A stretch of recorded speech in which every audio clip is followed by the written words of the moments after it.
to Chez Gary, this secret location. What do you think of my red velvet? I like the velvet. Yeah? It reminds me of our jackets. Yeah. The cheeky ones, yeah. Very I sewed these myself. This is my first foray with a sewing machine. I'm actually very impressed. I wouldn't have thought a man of your talents would be able to even stretch to this. I know. Well, it's yeah. impressive. There you go. Thanks. And I put the curtain rail up myself. Yeah. Well, I can see that. That I can. Do you know how hard it is to get one of those curtain rails up? No, I've never done it. Oh, there you go. See, so don't knock it, all right? I worked very hard on that. Yeah, great. So, welcome to my house. We're going to have a little chat about a few things. I've got a few questions to ask you that I'm sure that the public are dying to know about the Frankie Valli from Bye Bye Baby. Well, certainly one of our Frankie Vallis, I should say. Yeah, the original, I like to say. Well, tell us about that. So how long have you been in Bye Bye Baby? With a little year-long hiatus in the middle, 4.5 years. Wow. And you're not fed up with it yet? Not yet. That could happen anytime. Anytime, yeah, I can just break. No, I thought at some point that actually, yeah, do you know what? You get bored of singing the same stuff. Sure. Again and again and again. I've never been bored. I don't know what it is. I don't know if it's the quality of the music, the crowds, but whatever it is, I never get bored of it. Good. Okay, cool. So, I mean, what's it like to be Frankie Valli, on the stage? Well, it's pretty cool. It's pretty cool. Yeah. I think for me, the important thing is singing with the other guys. Actually, and I think to a certain extent it's what might set us off slightly different to some of the other bands. Some of the other bands might push very heavily their Frankie, get their Frankie out there, get their Frankie singing lead songs, the other guys in the background. I think it's important that actually as a group, it's about the four of us. Yeah. It's about the four of us singing together. And where I take the lead in, 85% of the songs, I hope when people come to see the show it doesn't come across like that. Yeah, it comes across as a four-piece. Yeah, it does feel like everybody's got a role to play within the band, and you're not being sort of trotted out. You're our secret weapon.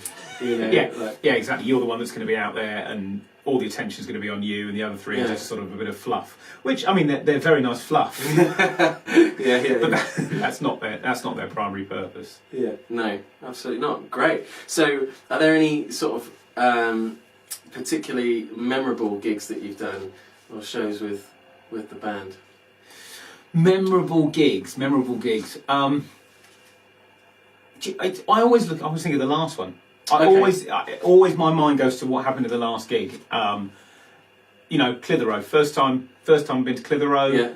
250 seat theatre. Booked middle of December. Yeah. Gig in January. 7 weeks. Sellout crowd. Full on sellout crowd.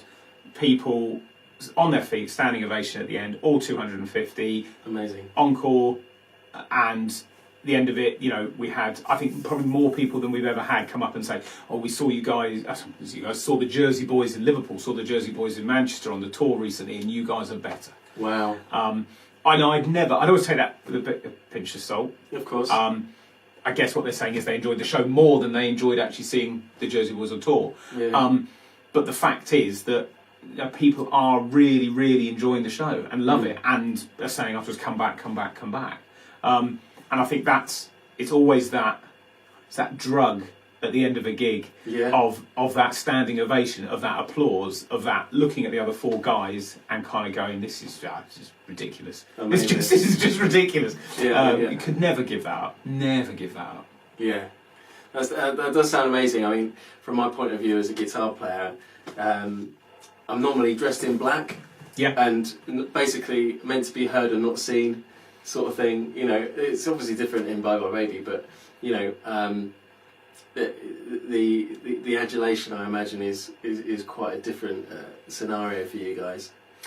It's bizarre. It is bizarre, and I've performed for years and years and years and years, and I've done it amateurly, I've done it professionally, but when you perform in front of people and they come up to you afterwards and say, "Oh, you did a really good job," and things like that. For me personally, I always go, "Oh, great, but I know you.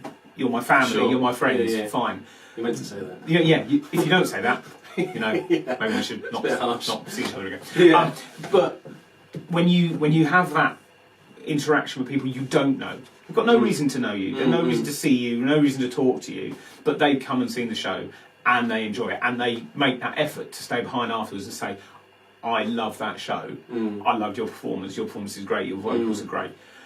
That's the best in the world. There's no reason, they don't have to say it, they can go home, go on their merry way, enjoy themselves, but they stay and they say it, and that's just that little bit of appreciation of the ability to get up and do that, and it's just nothing like it in the world. Amazing. Wow.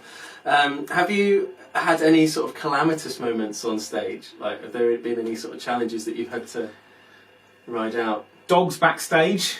Dogs? The dogs backstage. Right, tell us more about that. Remember the dogs backstage? One of the band members brought their dogs backstage. Urinated on sofas. Do you remember that particular occasion? We won't mention the theatre. It rings a bell. Or the new.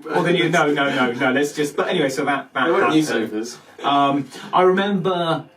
Oh, this was a year into doing it, and we were off to Woolacombe Holiday Park to do 3 nights, and the week before, I was coming out of a friend's house, stepped out onto their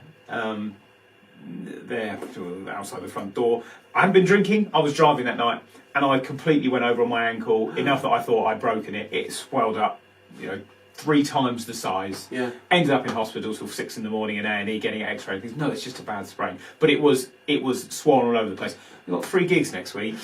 I'm on crutches. Oh, man. So there we are, winding our way off down this gig, and I had to do the 3 gigs on crutches, which obviously for a choreography is quite interesting. Trying to go through it, and it was let's hang. So yeah, that was a testing moment. That was a testing moment. I don't really know how we got through that, but we did. But you did. We did. Amazing. Wow, that sounds cool. What was it like introducing an engagement on stage? You set that up, didn't you? You were heavily involved. I was involved in it. Yeah, that was fun. Yeah. That was fun. And when she came up on stage, and we said, we're gonna sing to you now. Yeah. Sing "Can't Take My Eyes Off You." She hated every moment of it. She absolutely loathed it, and you could see it in her eyes that she was just absolutely mortified that she was up there singing. And then sort of us saying at the end, she tried to stand up and go, "No, you've got to stay." Why? Can you bring him up? And that was you see, that's the fun thing of doing things like this. You get these tiny little moments of things that would never happen otherwise. We did. Yeah. Where were we last year? We Crawley last year. We did a gig and there was a little 9-year-old, 10-year-old boy who just won a talent competition at his school singing as Frankie Valli, and he turned up in his little red jacket, his little tie and everything. And Dave at the towards the end of the gig got him up on stage. Oh wow! And got him to sing. And he hated it, but he didn't want to sing. Oh really? This poor little frightened boy, Dave. Do you want to sing "My Eyes Adored You"? No. Okay. Bugger. Right. How do we go? And then kind of going, okay. Do you want Frankie? Because we were off stage. Do you want Frankie to sing it with you? No. And oh, come on, guys, come on. Oh, smiley faces. Started the track, and actually, in the end, by the end of that first verse that he sang on his own, we backed off, and he was just singing and loving it. Oh, wow. Massive standing ovation, looking out into the crowd, and Oh, it was just that sounds absolutely those sorts magical. of moments, just fantastic. Yeah, amazing. I'm gutted I missed that one. I sort of knew that was going on. But it's you, isn't it? You see, you're instrumental in setting up those little moments. Yeah. Well, I'm glad to be a part of it. I'm glad to be a part of it. I'll tee him up, and you tee him up. We'll smash him. Yeah, amazing. As it were. That's it. Cool. So, how did you get into singing? Like, when did you start? I used to sing in my room at home. Okay. So my parents, neither of my parents were particularly musical in any way, shape or form. Yeah. but had bought an organ, a popular organ for my sister to play. Oh, lovely. When she was about 5, and I'd always wanted to play it, so kind of I was always pushing to get better than her, and I was 4 years younger, so by the time I was 3, 4, I was trying to play, and they're kind of just, so I always kind of had music around.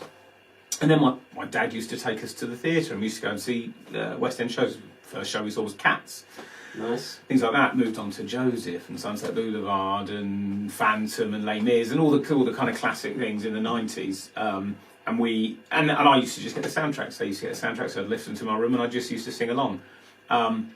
Didn't do it publicly, particularly. There was no reason to. I did a bit of acting at school, but nothing till I was about 11 or 12. Yeah. Then started doing some acting at school, and then about 15, my drama teacher at the time said, "Oh, we're doing a musical at school. What were we doing?" I can't remember what music it was, but we were doing a musical at school, and she said, "Oh, come on, audition for the musical." I don't know. She just comes to audition, just sing anything, just sing "Happy Birthday." Yeah. Sang "Happy Birthday." She was like, "Yes, brilliant. Okay, you've got the right." Guys and Dolls, that was it. Okay. Actually, Guys and Dolls was another show I did with a broken leg. Really? An actual broken leg. Shattered my leg. Rugby training, and actually did that on crutches as well. Wow. So it's obviously a running theme. So did that first musical at school, and then just kind of started singing in music classes and things like that. And again, for me, it was a hobby. I trained to be an actor. Yeah. Acting was what I did. Acting was what I wanted to do. Okay. And went off to college, trained to be an actor. Came out of college, did lots of shows, and it was only I had an agent at the time that got me some singing lessons, so I had about 4 or 5 months of singing lessons. Didn't do anything with it. It was other than going, "Oh, you've got a really good voice, we need to use it." I just sang for fun. I just sang for fun. And it was my singing teacher who got me into a musical called Scarlet Pimpernel. Yeah. You know? Yeah, I'm familiar. Frank Wildhorn.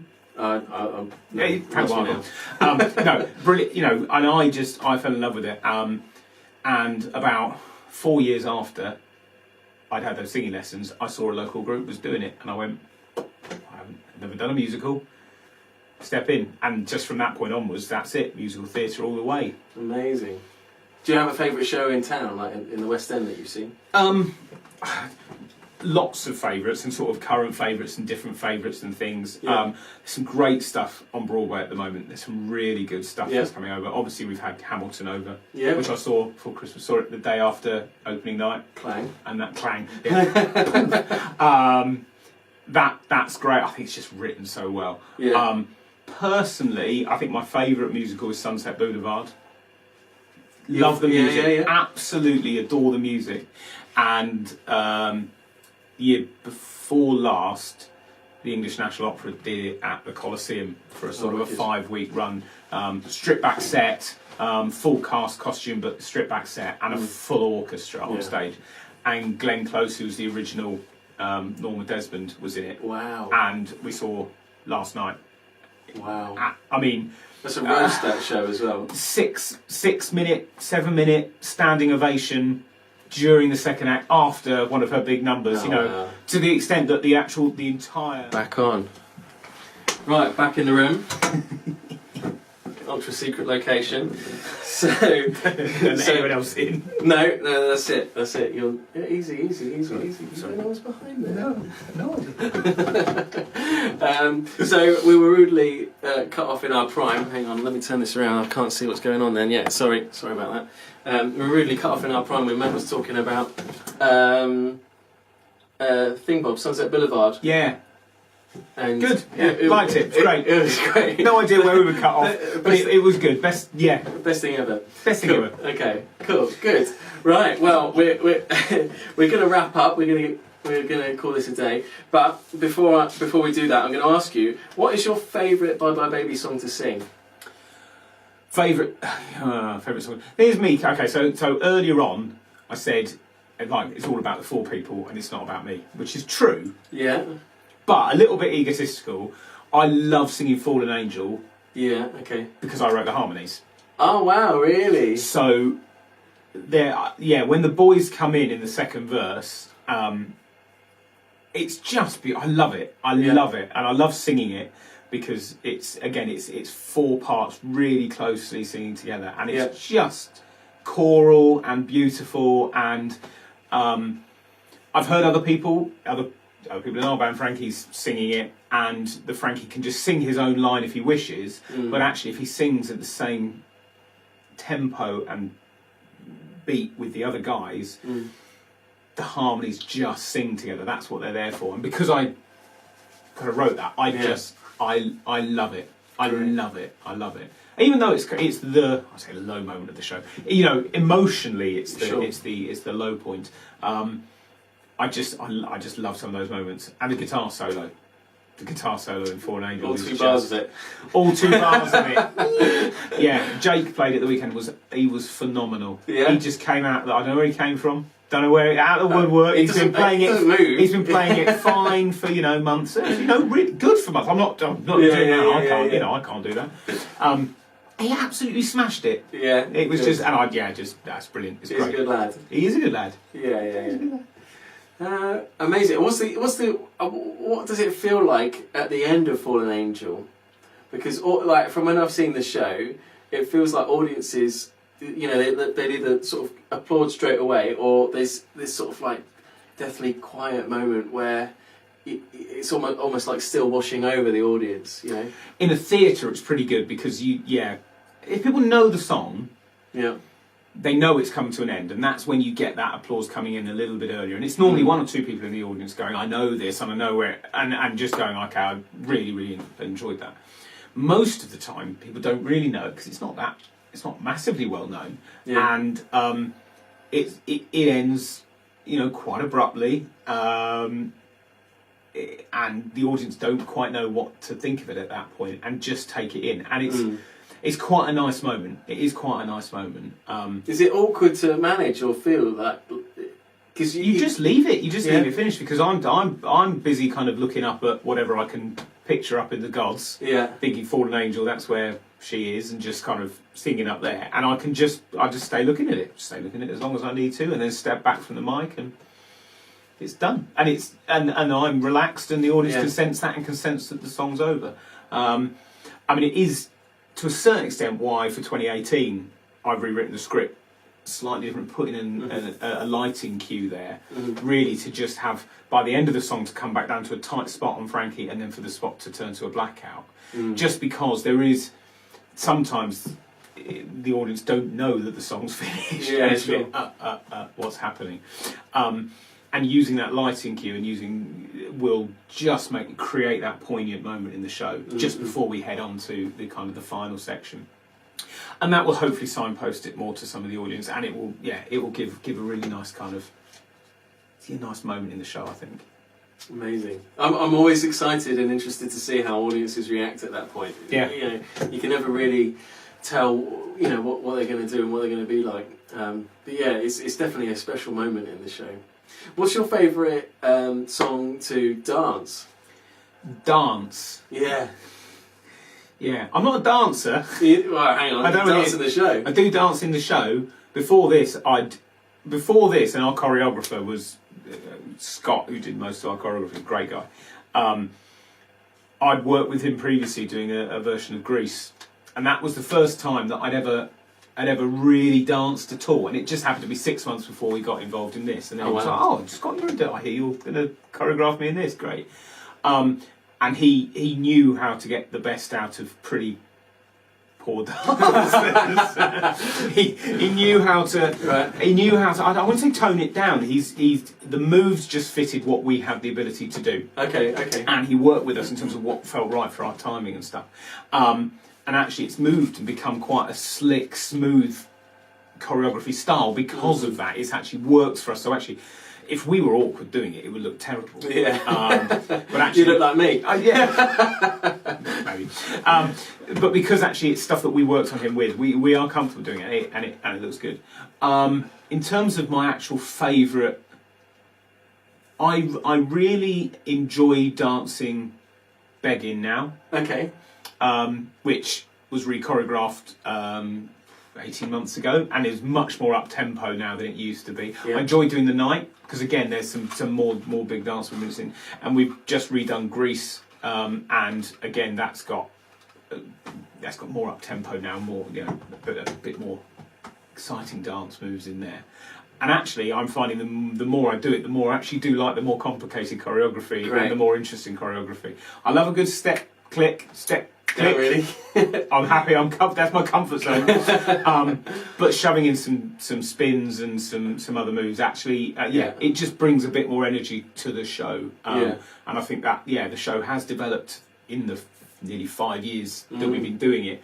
From a fairly nice, static, neat, everyone at 4 mics, to getting much more movement and interest and excitement into the show. And I hope that comes across. Great.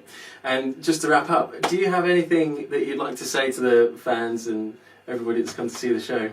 Well, I think all we can say is really a massive thank you to everybody that comes and sees the show. A special thanks to all those people that come back again and again and again. We have some really fantastic fans that come back again, and our fan group on Facebook, people that really kind of, it's difficult to say, but the support actually means the world to us. Absolutely, those people.